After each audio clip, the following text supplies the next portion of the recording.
આટલી ગરમી છે તો બધી જ લેડીઝોને એ વિચાર આવતો હશે કે સાંજે શું બનાવવું, અને આટલી ગરમીમાં રસોડામાં લોંગ ટાઈમ માટે ઊભું રહેવું પણ એટલું અઘરું હોય કે એવું જે ઇઝી ફટાફટ બની જાય અને ફટાફટ આપણે રસોડામાંથી બહાર થઈ જઈએ એવું કંઈક બનાવીએ જે ઘરના બધા હોશે હોશે ખાઈ પણ લે. તો આજે મેં બનાવ્યું છે જીરા રાઈસ દાલ ફ્રાય. તો ચલો શરૂ કરીએ આજની રેસીપી. અહીંયા મેં 1 કપ તુવર દાળ, 2 મોટી ચમચી જેવી મગની મોગર દાળ અને 2 મોટી ચમચી મેં લીધી છે મસૂરની દાળ.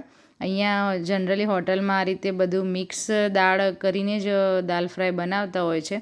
જો તમારે ના એડ કરવી હોય તો સ્કીપ કરી શકો છો, ખાલી તુવરની દાળથી પણ બનાવી શકાય. અને જેટલી આપણે દાળ લીધી છે એનાથી આપણે ડબલ એમાં 3 ગણું 1 કપ લીધું છે તો એમાં 3 કપ પાણી મેં એડ કર્યું છે અને થોડી હળદર અને મીઠું એડ કરી અને મેં એને બાફવા મૂકી દીધું છે. હવે આપણે રાઈસની તૈયારી કરશું. અહીંયા મેં 2 કપ રાઈસ લીધા છે. આટલા દાલ ફ્રાય જીરા રાઈસ મેં 5 થી 6 વ્યક્તિ માટે બનાવ્યા હતા.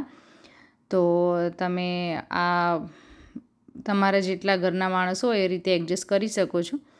એને મેં સરસ વોશ કરી લીધા છે અને એક કઢાઈમાં 2 મોટી ચમચી ઘી એડ કરી અને એમાં 2 ચમચી જીરું મેં એડ કર્યું છે. આનાથી તમે ઓછું જીરું એડ કરો તો પણ ચાલે. મારાથી થોડું વધારે એડ થઈ ગયું હતું એટલે રાઈસનો કલર થોડો ડાર્ક થઈ ગયો હતો. ટેસ્ટમાં તો કંઈ વાંધો નહોતો, પણ જીરું થોડું વધારે થઈ ગયું હતું એટલે તમે આનાથી થોડું ઓછું જ એડ કરજો. અને પછી એમાં તેજપત્તા અને લવિંગ એડ કરી અને પછી આપણે એમાં રાઈસ એડ કરી દેવાના. અને રાઈસને એડ કર્યા પછી આપણે આ રીતે થોડીક વાર એને 2 મિનિટ જેવું એને આપણે આ રીતે હલાવતા રહેવાનું. એનાથી ઘી છે ને બધું રાઈસ પર સરસ એવું કોટ થઈ જશે અને બધા જ રાઈસ છૂટા છૂટા બનશે. તો આ રીતે પછી આપણે એમાં 2 કપ રાઈસ લીધા છે તો એમાં 4 કપ પાણી એડ કરી દેવાનું અને પછી ઢાંકી અને આપણે રાખી દઈશું એટલે સાઈડમાં રાઈસ થતા જાય. અને જોડે હવે આપણે દાળની પણ તૈયારી કરી લઈએ. તો આ રીતે મેં કાંદા, ટામેટાં, મરચાં અને આદુ લસણની પણ મેં તૈયારી કરી લીધી છે કટિંગ કરીને. તો તમે જોઈ શકો છો કે રાઈસ આપણા ચડી પણ ગયા છે.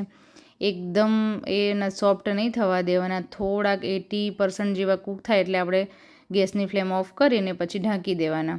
તમે જોઈ શકો છો કે દાળ પણ સરસ તૈયાર થઈ ગઈ છે. હવે આપણે દાળમાં આ રીતે દાળ બધું પાણી પી ગઈ છે તો પાણી એડ કરી દઈશું. આપણે દાળ બનાવવાની હોય એ રીતે એડ કરી લેવાનું પાણી અને એને સરસ રીતે મિક્સ કરી લેવાનું. આપણે ધ્યાન રાખવાનું છે કે ગ્રાઇન્ડ નથી કરવાની દાળને. જો ગ્રાઇન્ડ કરશું તો દાણેદાર નહીં બને, સરસ દાલ ફ્રાય જેવું નહીં લાગે. એટલે એને ગ્રાઇન્ડ નથી કરવાની, એને આ રીતે મિક્સ કરી લેવાનું. એટલે કેવું સરસ તમે જોઈ શકો છો કે એની કન્સિસ્ટન્સી એકદમ મીડિયમ છે, થીક પણ નથી અને એકદમ પતલી પણ નથી એમ. હવે આપણે કઢાઈમાં 2 ચમચી ઘી એડ કરી અને તેજપત્તા, લીમડાના પાન અને લવિંગ, કાળા મરી એ બધું એડ કરીને વઘાર કરી લેવાનો. તમે તે ઘીની જગ્યાએ ઓઇલ પણ યુઝ કરી શકો છો. હવે એમાં મેં આદુ અને લસણના ટુકડા એડ કર્યા છે અને કાંદા 2 મીડિયમ સાઇઝના કાંદા મેં એમાં એડ કર્યા છે અને લીલું મરચું આ બધું સરસ એડ કરીને 2-5 મિનિટ એને કૂક થવા દેવાનું. એ કૂક થાય ત્યાં સુધી એ કૂક થાય પછી જ આપણે એમાં ટામેટું એડ કરીશું. અને પછી ટામેટું એડ કરી અને થોડું નમક હજી સબ્જી પૂરતું એડ કરી લેવાનું અને એને કૂક થવા દઈશું બરાબર. મિત્રો, આપણે ઘીથી વઘાર કરીએ ને તો આનો ટેસ્ટ બહુ સરસ આવે. ઓઇલથી વઘાર કરી શકાય જો તમને ઘીની સ્મેલ ના પસંદ હોય તો, બાકી ઘીના લીધે જ એનો ટેસ્ટ બહુ સરસ લાગે છે. આ બધું ચડી જાય પછી આપણે એમાં લાલ મરચું, ધાણા જીરું પાવડર અને નમક થોડુંક સબ્જી પૂરતું જ એડ કરજો. અને દાળમાં આપણે થોડું એડ કરેલું છે એટલે, અને હળદર પણ થોડી જ એડ કર્યા પછી આપણે એને મિક્સ કરી લેવાનું. સબ્જી ચડી ગઈ છે એટલે હવે આપણે એમાં દાળ એડ કરી દઈશું. દાળની કન્સિસ્ટન્સી તમને જે રીતે ફાવે એવી થોડીક આનાથી ઘાટી પણ રાખી શકો છો અને એવું લાગે કે થોડી પતલી કરવી છે તો પણ કરી શકો છો. હવે સરસ રીતે આપણે મિક્સ કરી લઈશું.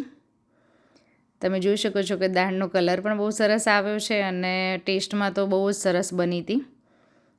અને એમાં થોડીક આપણે કસૂરી મેથી આ રીતે મસળીને એડ કરી દઈશું. હવે આપણે દાળમાં પણ એક તડકો લગાવીશું. ના લગાવીએ તો પણ ચાલે, પણ ઉપરથી લગાવીએ તો બહુ સરસ ટેસ્ટ આવશે. તો મેં અહીંયા ઘી લીધું છે, ઘીમાં રાઈ એડ કરી અને જીરું એડ કર્યું છે અને પછી ગેસની ફ્લેમ આપણે ઓફ કરી દેવાની છે. એક તેજ પત્તા નાખી અને લાલ મરચાંનો પાવડર આપણે એમાં એડ કરવાનો છે અને એ આપણે જે વઘાર કર્યો છે એ દાળમાં એડ કરી દેવાનો છે. તમે જોઈ શકો છો કે કલર એટલો સરસ આવ્યો હતો દાળનો અને ટેસ્ટ તો પૂછો જ નહીં, બહુ સરસ બની હતી દાળ. તો તમે જરૂરથી ટ્રાય કરજો. હવે આપણે એમાં લીંબુનો રસ અને લીલા ધાણા એડ કરીશું. મિત્રો, જો તમારે આમાં થોડોક ટેસ્ટ બેલેન્સ કરવા પૂરતો ગોળ એડ કરવો હોય તો કરી શકાય. એકચ્યુઅલમાં દાલ ફ્રાયમાં ગોળ ના હોય, પણ જો એડ કરવો હોય તો કરી શકાય, જો તમને ગળી દાળ ભાવતી હોય તો.